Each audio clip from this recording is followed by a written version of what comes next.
왜냐면 이게 다 나라의 돈은 국민의 돈에서 나오기 때문에 그렇게 되는데요. 우리가 세금을 내는 사람들은 어떻게 보면 혜택자와 피해자의 개념으로 구분해서 설명할 때 세금을 내는 사람을 피해받는 사람이라고 볼 수 있죠. 그래서 우리가 정책을 볼 때는요, 특히 뭐 보호정책이나 육성정책도 넓게 보면 그렇긴 한데요. 보호정책을 봤을 때 혹은 복지정책을 봤을 때 어려운 사람들을 돕고 혹은 이렇게 힘든 친구들, 청소년들에게 더 많은 기회를 줘야 된다 라고 할 때 왜 그렇게 해야 되지? 학교 밖 청소년들에게 왜 우리가 관심을 가져야 하지? 뭐 가출 청소년들에게 왜 관심을 가져야 하지? 그들이 원해서 학교를 그만두고 혹은 집을 나간 건데 왜 관심을 둬야 되냐라고 했을 때 물론 개개인의 뭐 인권적인 측면이라든지 존중적인 측면 뭐 이렇게 해석할 수도 있지만 세금 운용의 측면으로 우리가 그 측면만 바라본다면 이들을 그냥 놔두면요. 가출 청소년들을 그냥 두거나 학교 밖 청소년들을 그냥 뒀을 때 사실은 그들은 굉장히 위험한 상황에 많이 처하게 되고요.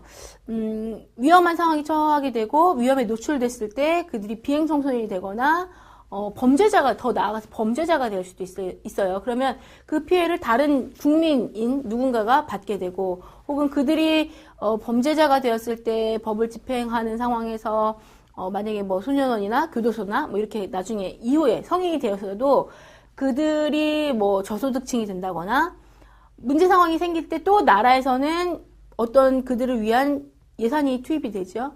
근데 어렸을 때 그들에게 위험 상황에 처해 있는 친구들, 유해 환경에 노출된 친구들을 돕지 않으면 사실은 이후에 생기는 비용들이 더 많아지는 거죠. 그렇기 때문에 어떻게 보면 아동이나 청소년들에게 투자하는 것이 가장 적은 예산을 투입하고 가장 큰 효과를 볼 수 있어요. 뭐 그런 측면에서 청소년 정책이 중요하다고 볼 수 있는 거죠. 우리가 정책 비용 부담자 이야기하다가 세금 이야기, 그 필요성까지 이야기를 했는데요. 그러면 청소년 정책의 대상자는 누구일까? 청소년 정책의 대상자는 청소년이라고 볼 수 있습니다. 자, 그러면 청소년 보호정책의 대상자는 누가 될 수 있을까? 청소년 보호정책의 대상자는 청소년이 아닙니다. 청소년 보호정책의 대상자는요, 청소년을 보호하기 위해서는 누구를 상대로 정책을 펼쳐야 하냐? 청소년들에게 유해 환경을 제공하는 자, 이 사회에서 유해 환경을 제공하는 성인들이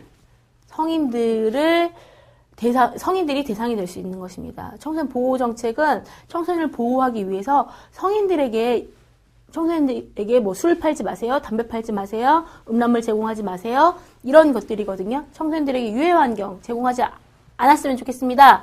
라고 하기 때문에 성인이 될 수 있는 것입니다. 자, 청소년의 연령을 그럼 우리가 조금 이제 살펴보겠는데요.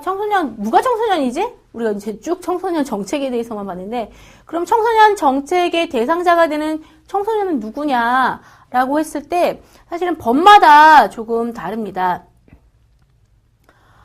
청소년의 연령은요, 기본법에서는 뭐 9세에서 24세, 복지지원법에서도 9세에서 24세, 보호법에서는 만 19세 미만, 당해년도 1월 1일을 맞이한 자는 제외한다라고 하는 게 법령인데요. 또 아동 청소년 성보호에 관한 법률에서는 19세 미만을 아동 청소년으로 보고 있고, 소년법에서는 뭐 10세에서 19세 미만으로 정의하고 있습니다. 소년으로 정의하고 있는데 이것이 이제 청소년이 되는 것이고요. 영화 및 비디오물 진흥에 관한 법률에서 보면 18세 미만, 뭐 근로기준법에서 보면 13세 미만이